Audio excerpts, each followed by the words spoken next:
the Blessing2 Dusk Legendary Edition. Let's talk about it.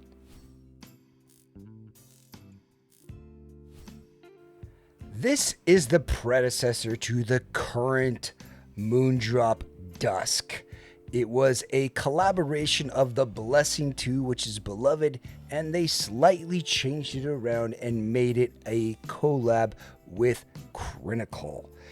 This is an IEM that many of you guys have heard of and many of you guys have probably owned, and this IEM is part of a series that I call the Legendary Series, where there will be a poll up on this IEM, and we will decide through a community whether this is a noteworthy IEM or not.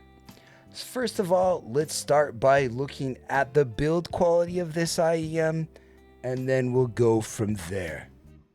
This IEM is pretty wide. You can see it here on the right compared to the Magic 1. Now it is filled in resin with a dynamic driver. You could see that, and it's a really nice, comfortable shell for me. Now the nozzle is large, and that may not work for everybody, but this is a fairly durable shell. It's a fairly light shell. I would say outside of its nozzle width, this is a very awesome IEM shell, and I like it a great deal, and I would recommend it even to this day because of its shell and because of its comfort. This is a great shell IEM.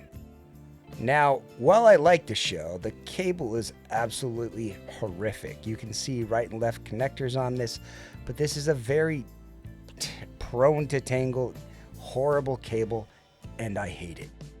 It includes a bunch of accessories, which some people are going to like. I kind of don't care about them, or cartoon crin.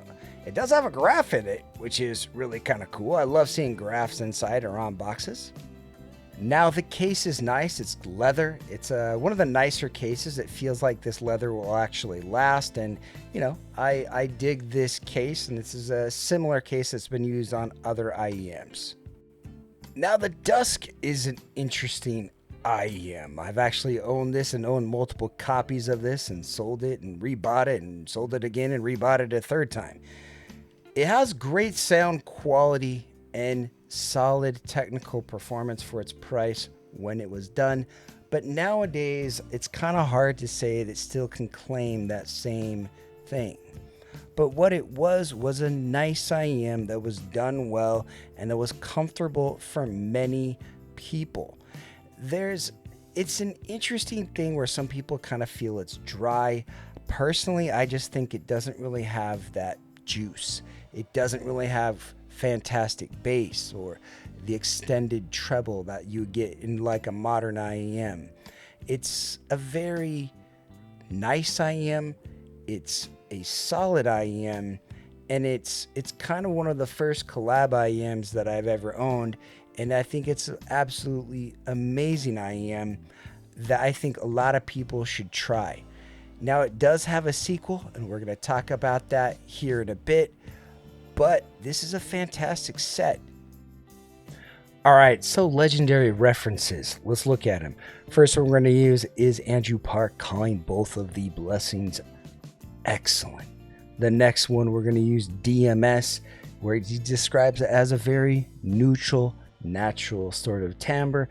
And then the third one we're going to use Super Reviews, which he has a system in which he ranks maybe 2, maybe 3 stars out of 5 star per year, and he gave the Blessing Dusk a 5-star review, which is a very impressive thing for him.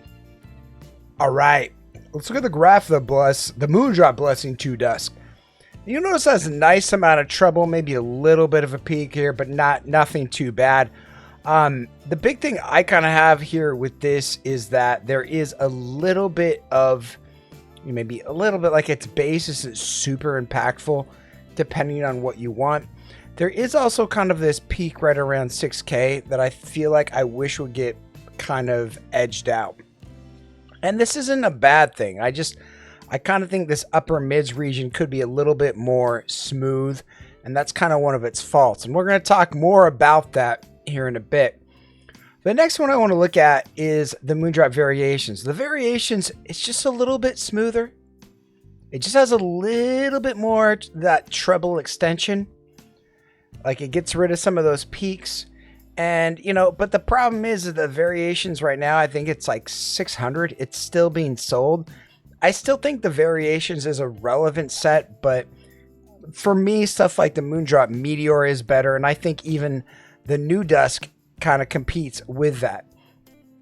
The next one we're going to look at is the Blessing2. Now, I like the best Blessing2. I think it's a fine set. I think it's endgame for some.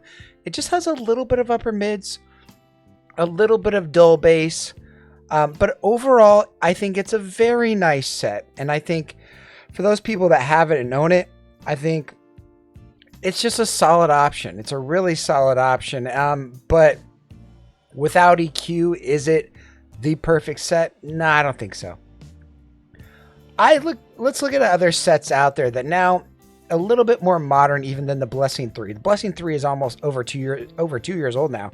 And I think we might even be getting to Blessing4 someday, but don't quote me. As we look at this is versus the Chopin.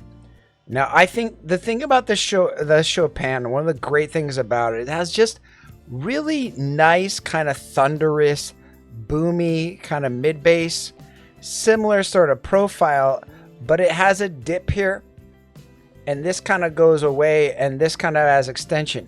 For me, like even to this day, the Chopin is like a year and a half old. I think the Chopin is a better set than it. I just really think it's an impressive set. I really love what it does to music, and it just has just a little bit more bass just to kind of edge it out. Now let's compare it to its predecessor, and we're going to do this in 2 waves. Let's get rid of the DSP, but let's look at the regular analog style tuning of the Dusk, and you'll notice it does have that treble extension. It does kind of dip here, and it does kind of have more dips here. That's 5 to 6K point and a little bit less 8K energy. So what it does is it comes across as a lot bassier, because that treble, it just means that like you really can't raise your music beyond a certain point.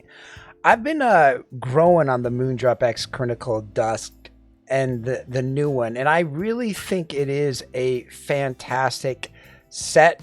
I think it does some really great things, especially in its treble, but its mid treble is a little bit dull for some people. Now, if we look at the DSP version of what that does, and you'll notice that the DSP version will add a little bit more warmth, a little bit less of that treble, and it does a really fantastic signature.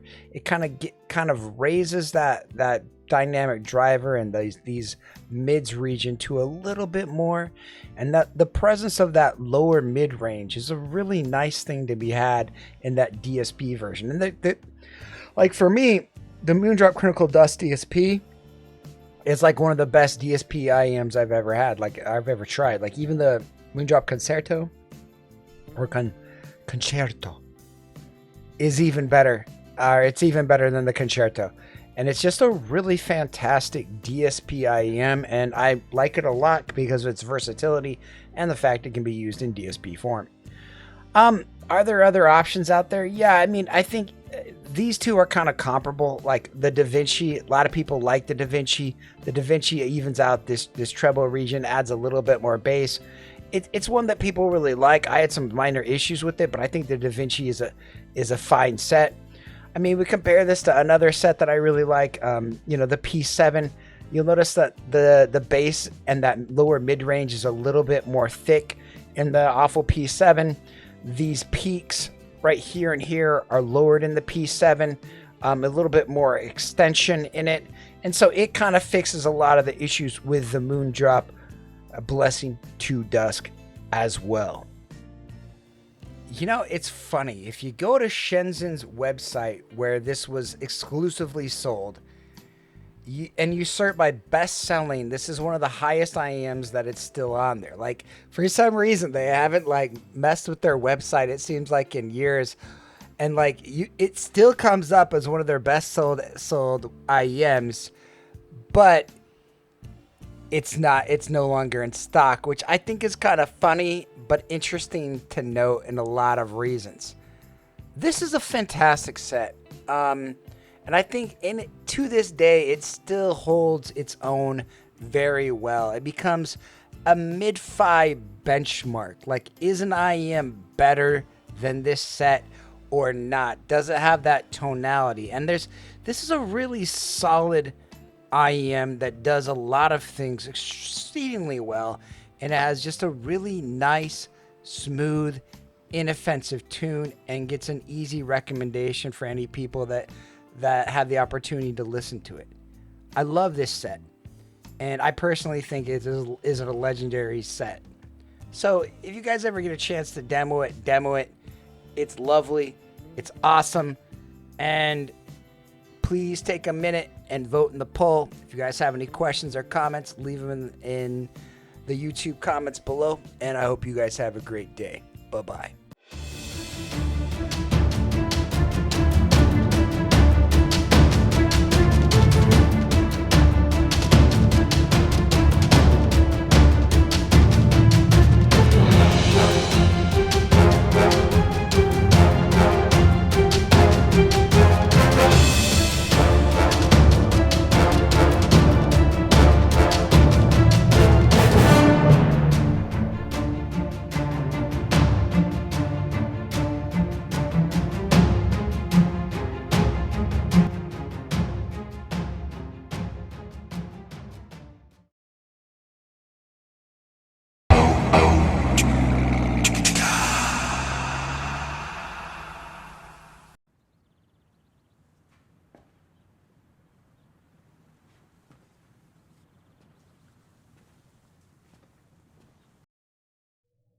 You're still here.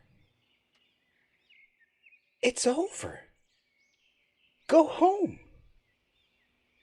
Oh, you're expecting a teaser for our next video. Well, we don't have that kind of money. What are you expecting? One of those store reviewers to show up in a saucy little leather number? Go. Oh, I can tell you one thing. We are going to have a collab video. We have no idea what it's going to be. Probably Crin, maybe Chris, or Joyce. Don't deny it. She's got range. Go. Get out of here. Go. Go! Go. Go on with you!